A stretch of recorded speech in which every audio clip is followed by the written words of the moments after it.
Mga lods, ito. Papunta kami nito. More than 2 hours kasi ang biyahe. Ayan, pakita ko lang mga lods.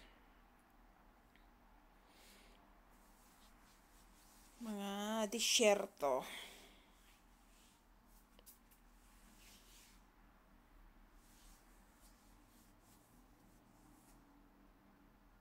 Pero itong nadaanan namin, malapit-lapit pa to sa Kabisnan. Marami pa may mga bahay pa dyan. Marami pa mga tanim. Marami pang mga damo. Ano-ano pa, may mga tubig pa nga eh. Sa unahan na yung disyerto na talaga. Ito may lake pa dito banda. Medyo malayo kasi yung pupuntahan namin eh.